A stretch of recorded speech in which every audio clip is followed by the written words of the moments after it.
Bonsoir les amis. Dans la vidéo que je vais aborder avec vous ce soir, je vais parler de comment j'ai pu, après la réussite de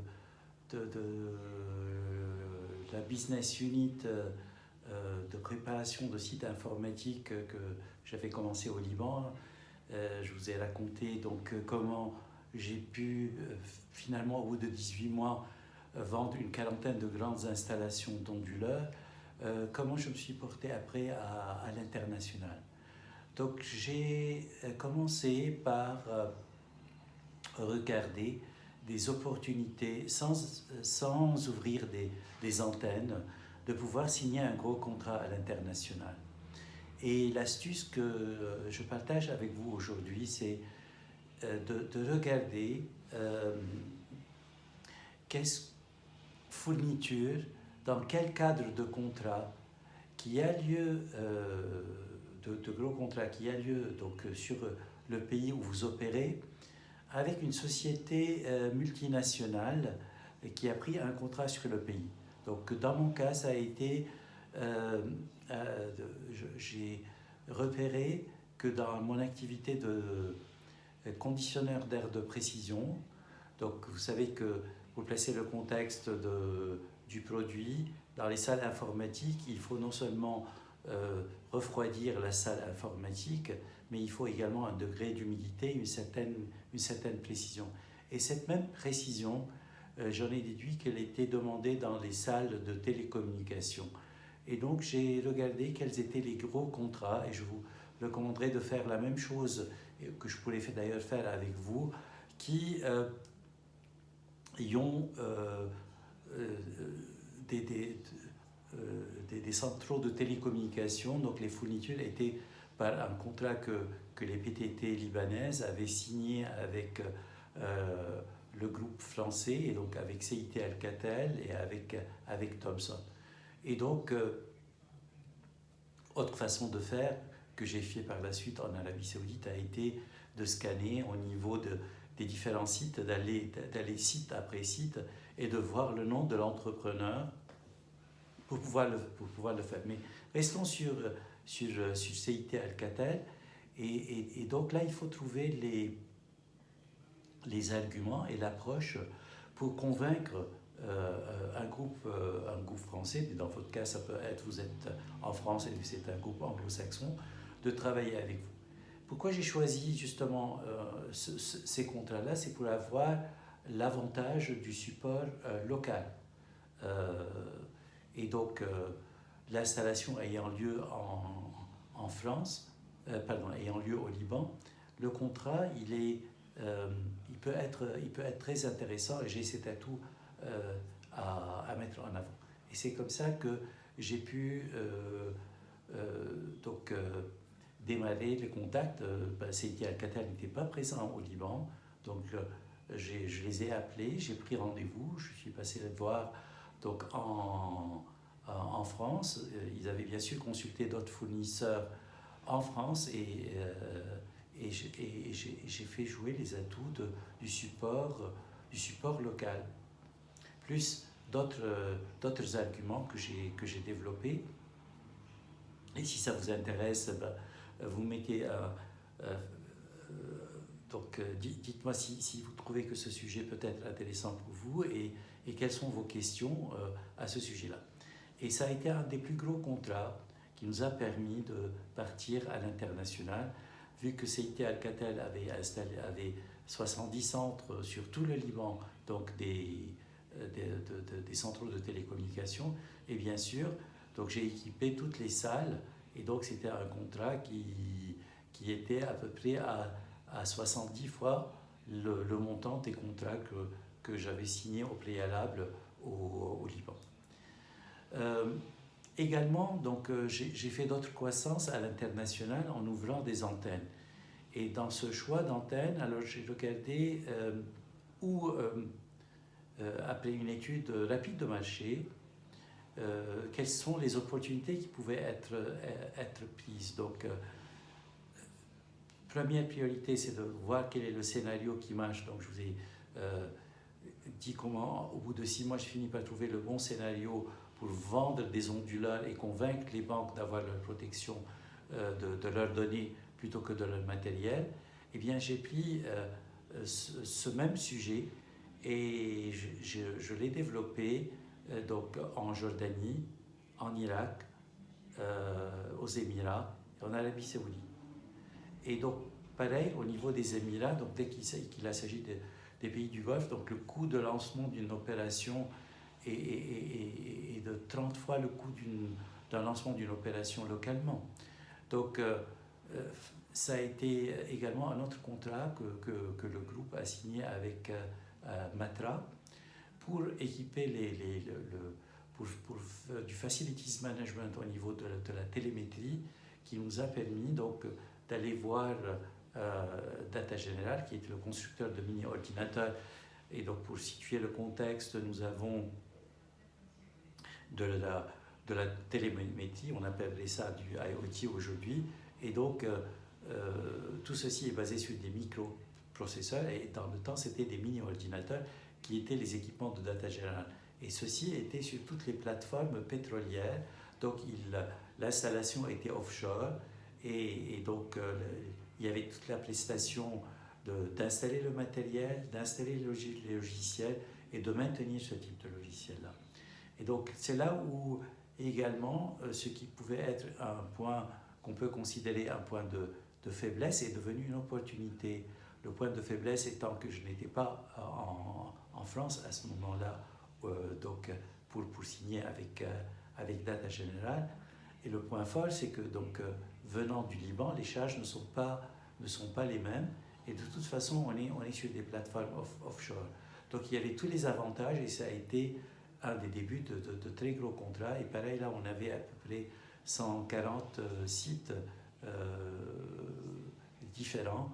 Et donc c'était un contrat qui était d'une valeur de mémoire de 12 millions de dollars, alors que quand on avait lancé l'activité, le budget global sur l'année était de 1 million de dollars au Liban. Donc on était déjà passé au bout de la troisième année et demie à une dimension de multiplier par 10 et plus tard multiplier par 100 donc les affaires et les contrats que l'on pouvait signer.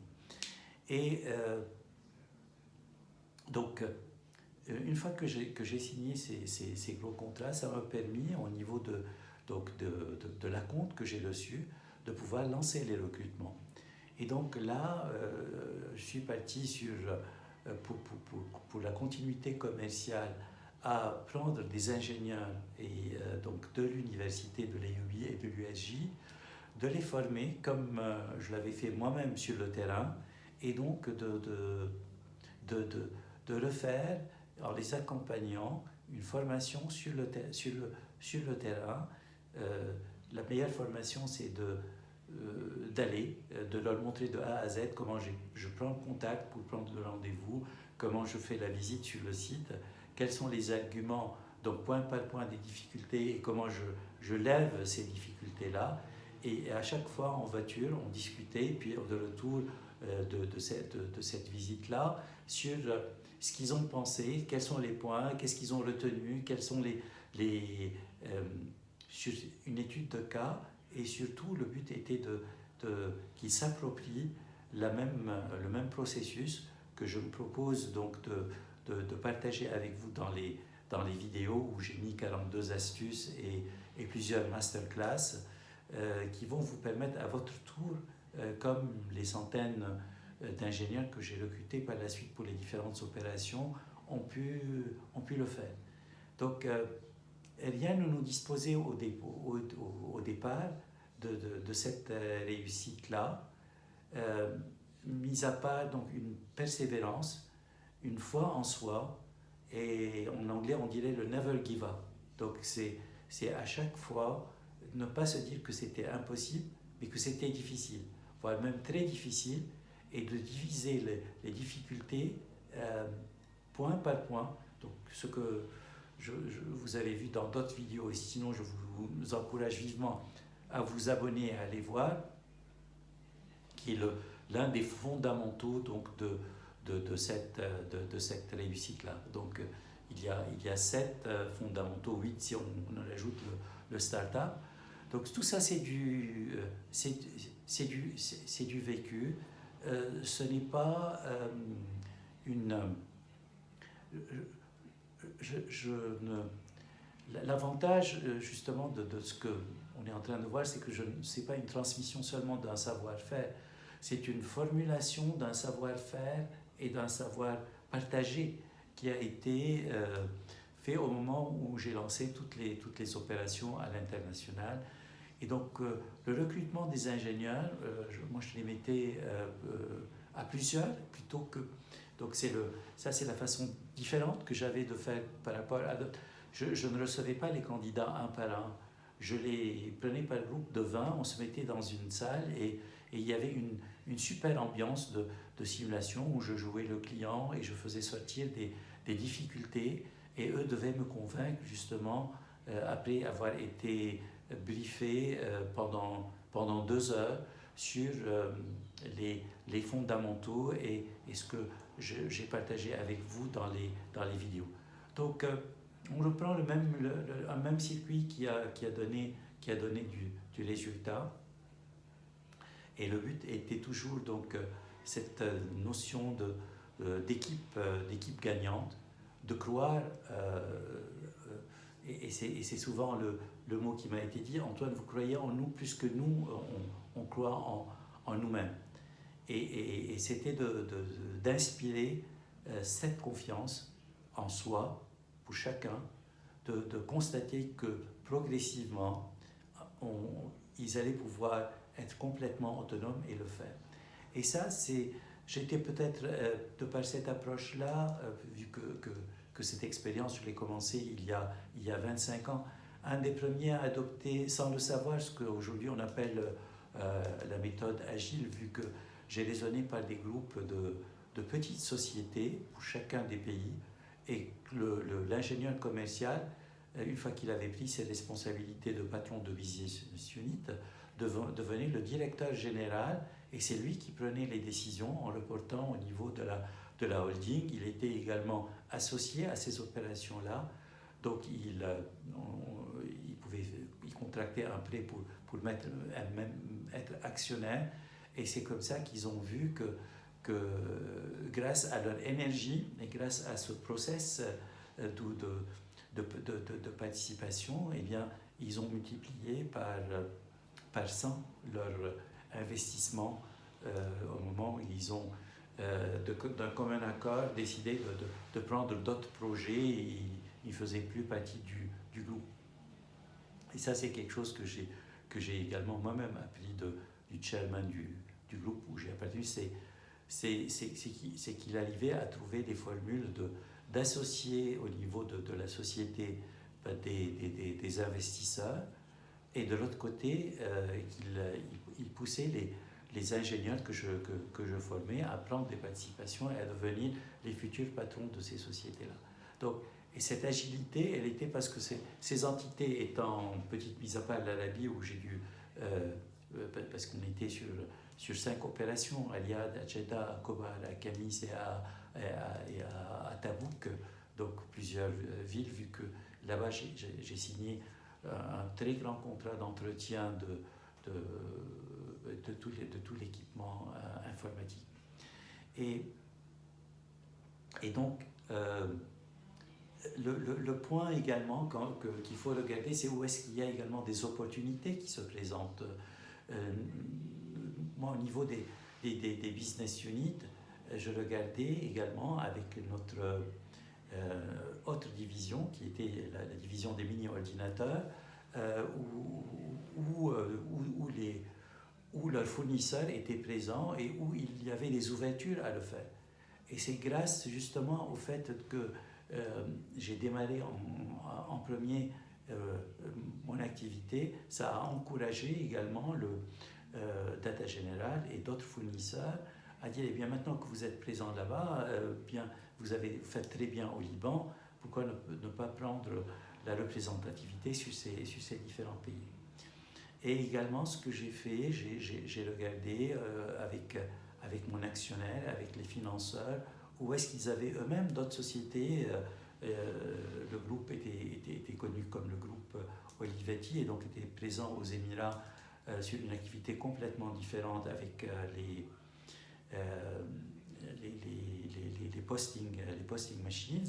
Et donc, ça m'a assuré une certaine logistique. Au moins, j'avais quelqu'un, je n'avais pas à me soucier des questions de visa ou des questions d'avoir un bureau et d'être plus présentable dès le début parce que j'avais une adresse à ce moment-là. Mais ça n'a pas, en Arabie, j'avais même pas cette facilité vu qu'aucune des sociétés était présente et ça a été une des premières opérations et aujourd'hui l'une des plus grandes du groupe. Parce qu'il faut... cette croissance a été à la fois une croissance donc, à l'international sur plusieurs pays, mais elle a été... La croissance a des activités qui devenaient une intégration. Dans les premiers contrats, je fournissais du matériel, les onduleurs et puis les salles de climatisation. Et au bout de 2 ans, on était devenu l'entrepreneur principal, mais on avait le client nous choisissait plutôt que l'entrepreneur qui était plus connu que lui, qui avait plus que d'autres références, parce que nous étions spécialisés justement dans les centraux de télécommunication, dans les salles informatiques. Et ça, c'est l'autre fondamental que j'ai partagé avec vous, que je partage avec vous dans les vidéos de formation. Donc,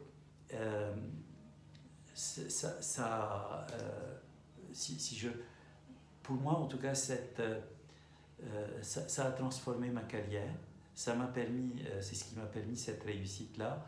Et ce que me disent mes collègues et les personnes que j'ai recrutées, qui aujourd'hui continuent dans cette activité également, donc, qui sont des patrons de plusieurs business units dans les groupes où j'avais opéré, mais également dans d'autres groupes. Et mon message, il y en a un, c'est vraiment de croire en vous, de croire que c'est possible. Je partagerai sur une autre vidéo comment beaucoup d'opérations connues, que ce soit Starbucks, que ce soit Amazon, que ce soit... Ces sociétés, beaucoup ont démarré d'un garage. Donc, quelle a été, d'après eux, ces raisons de succès? Et donc, il ne faut pas penser que GAFA, eh bien, c'est parce qu'ils ont seulement les moyens. Au début, ils ne les avaient pas. En tout cas, ce n'était pas leur propre argent. Ça a été par une association donc de réfléchir différemment, de penser différemment, de pouvoir trouver une offre de valeur qui leur faisait gagner de l'argent, mais qui surtout faisait gagner aux clients et aux clients de leurs clients. Donc cette partie-là. Donc c'est le savoir-faire et le faire savoir qui nous ont permis donc cette réussite-là et à mon tour donc de souhaiter. J'ai une pensée à nos jeunes filles au Liban et ailleurs qui à cause du corona peuvent avoir certaines craintes. On est en face de pas mal d'incertitudes. C'est comme quand j'ai lancé moi-même mes premières missions, mes premières opérations, vu qu'en 1975 au Liban c'était la pleine guerre et donc avec personne n'aurait cru qu'on peut transformer cette situation à une motivation à aller donc réussir localement et puis réussir à l'international. Donc croyez en vous et puis je comprends les doutes que vous pouvez avoir et le but donc de cette du CRM Pack que donc vous voyez le détail sur YouTube si vous n'avez pas déjà encore acheté et où j'ai fait 50% de remise donc pour les jeunes et qui soit accessible pour que vous puissiez à votre tour eh bien, avoir toutes les chances de réussite. Et si vous trouvez que dans ces idées il y a des choses qui vous inspirent, n'hésitez pas à m'encourager également, à me donner, faire un pouce, un like, et à me poser vos questions. Et surtout, ce que j'aimerais, c'est s'il y a des patrons de PME qui sont là. Le but de ma formation et des vidéos que j'enrichis progressivement, c'est de répondre à des questions précises qui peuvent intéresser plus. Donc je peux penser aux miennes. Quand je me suis retrouvé seul en face de beaucoup de dilemmes, de décisions sur quel type de questions, mais peut-être que vous en avez d'autres. Donc n'hésitez pas à me le faire savoir. Et merci de votre fidélité et je vous dis à bientôt.